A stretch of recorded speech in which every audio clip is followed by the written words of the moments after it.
I'm looking at mosaicing this photo frame, and it could also be a mirror frame because you could put a mirror in there.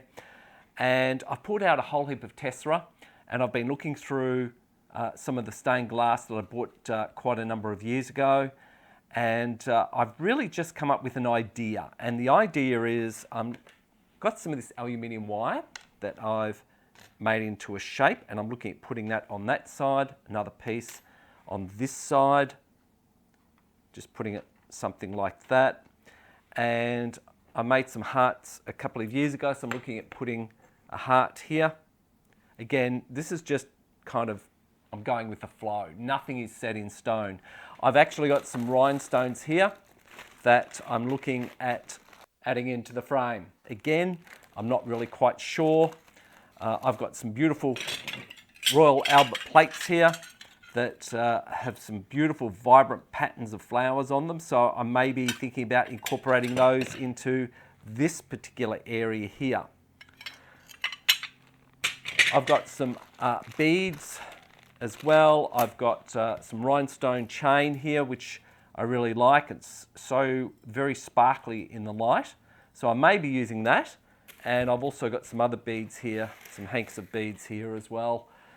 There is a lot of stuff that I haven't even bought out that I'm going to go through. I've just sort of like, this is my thinking stage, and this is why I thought I'd show you where I'm up to. But I'm going to go off camera, and I'm going to have a look through a lot of the other tessera I've got, and then I'll come back when I've made a bit more of a decision. Well, I've just drawn a texture line on the inside of that wire there, because I know that the wire is going to be on the outer side of that, and that's where I want to put the glue. So I'm just going to remove that now and just get some MAC.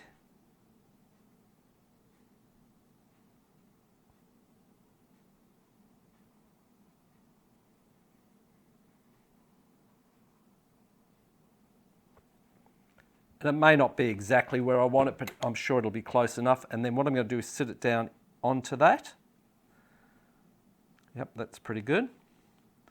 And I'm just going to sit it there for the time being because I'm going to actually put some weights on it. We'll do the same on this side.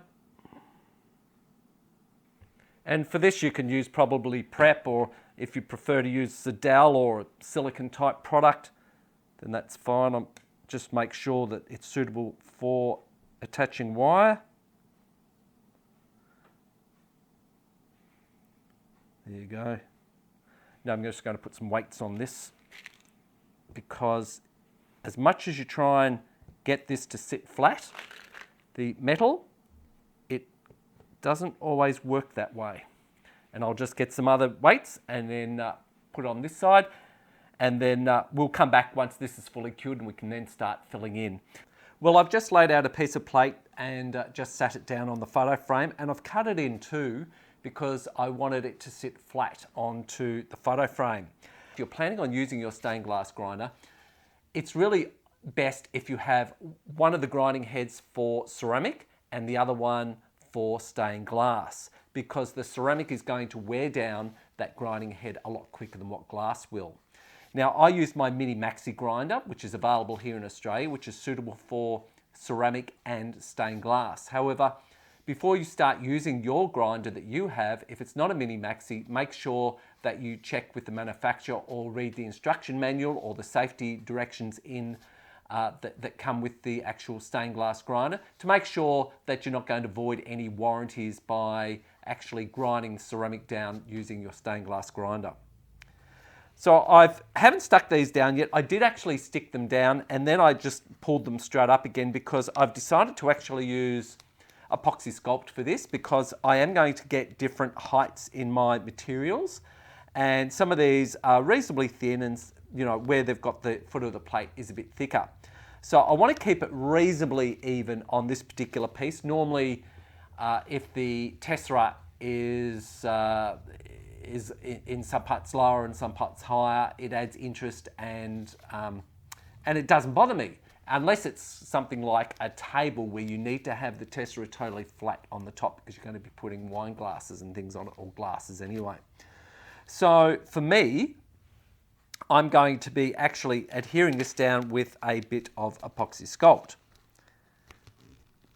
And I am going to be using my stained glass grinder, but if you don't have one, you can of course use a diamond pad with water to take that edge off along that side there. So you can just grind or use that pad to take that edge off, and that means that if it gets handled, it's going to be smooth. It's not going to be a sharp edge for those people that could be handling it.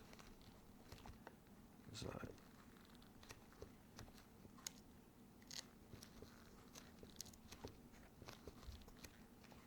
There you go. And I'll turn this around because I've just started doing this piece, and then I thought I'd better just show you what I'm doing. So I'm going to now grind that edge down in there as well. So I'll be back. All right, let's have a look at this now. That's much better. Okay, now I need to cut this probably across there so it sits flat. So I use my Lepinette double-wheeled nippers for that. There you go.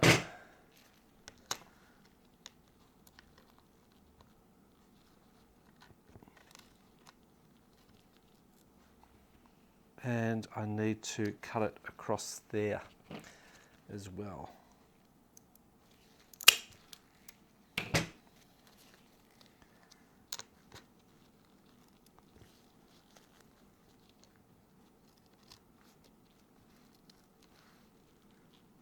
Okay, I'm now going to take away some of this excess epoxy sculpt. Whoops.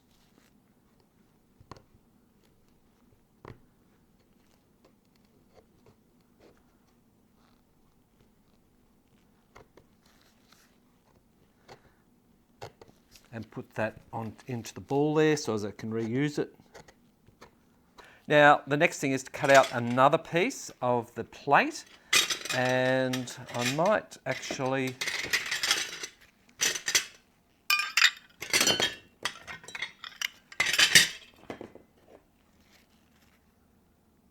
want to maximise the design to get as much out the plate as possible.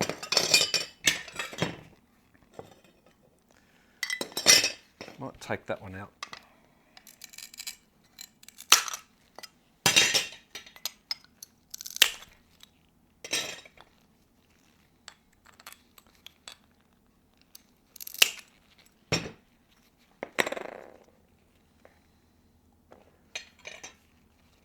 It's just a matter of playing around until you're happy with it. Okay, so let's try this one. And keep all the bits that you cut off, because all these top bits here, you may want them. So just keep everything, because you never know. See, these pieces could actually, well, not those pieces, but these pieces here could actually go in there if you wanted it to, and just use that rippled part of the plate rather than a design. It does, not everything has to be all flowers. I won't use a thistle.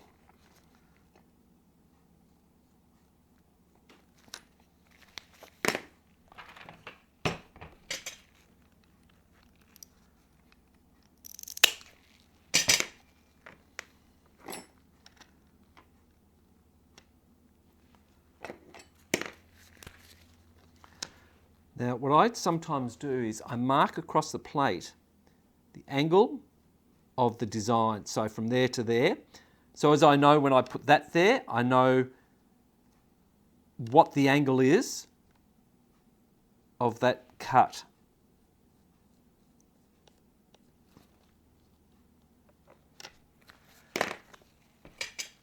Hopefully it'll work out.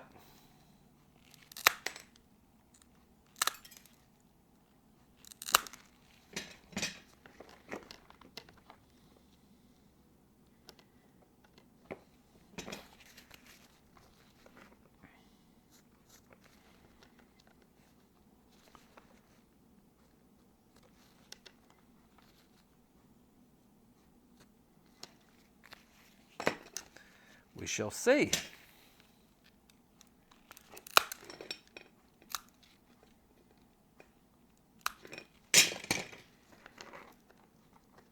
Yep, that's pretty good. Now I've got this lovely piece of crockery with the violas on, so I'm thinking about maybe putting that in there because it's such a lovely big piece and I would like to use it, all of it, rather than just take a slice out of it. So I think I'm going to put a bit of a straight edge along there.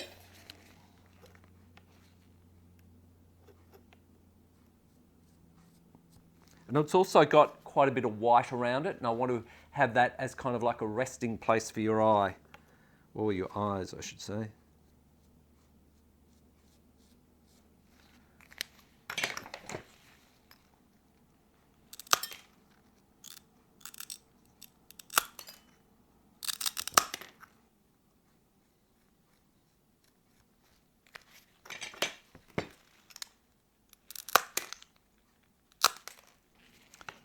Okay, that's looking quite good. Now I just need to do this curve here. Well, I'm not going to do a full curve, but I'm just going to, it's a shame it cuts off that bud, but that's okay.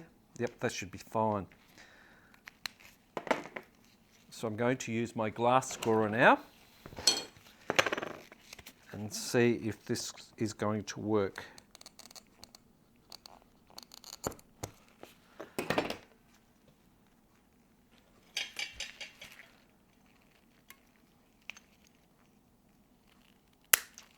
Yep, worked quite well. All right, and I'll straighten that up down there. So we will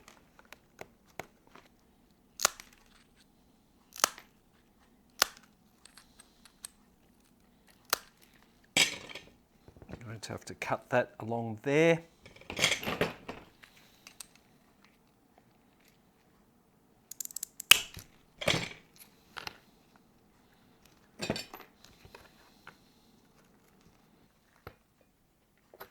Oh, that piece will work. Put that in there.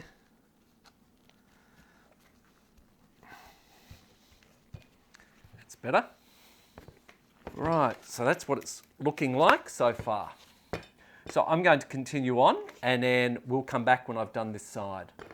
Well, I've completed this side of the mosaic as far as the crockery goes, and I've added the manufacturer's marking that's on the bottom of the plate. I've added that into this mosaic as well, just to create a bit of interest, and also in case someone wants to know what type of plates that I've used in the mosaic. I have changed a few things around, but nothing major, and certainly I'm not sure whether I'm going to keep the wire or whether I'm going to put something over it. I'm really not sure. I'm winging this as I go, as I do with most of my mosaics. Now I'm looking at doing the actual grouting in an almond colour for the crockery area, and the same here. And then I'm looking at using Litokol Translucent Grout for the rest of it because I'm going to be using coloured stained glass. I'm not sure yet. That's just what I'm thinking of at this point in time. So I'm going to be shooting this and the glass in another video. I'm going to let this cure for a couple of days and then I will start this area next. I've got some more plates here as I showed you before. I hope I've got enough because it's all the plates that I've got of this design, so I may have to include another design. I'm not quite sure yet, but we'll see how I progress with that. So anyway, I hope you've enjoyed the video. I hope you've taken something away from it. If you have a comment about this piece, put a comment down in the bottom of the comment section of the YouTube channel.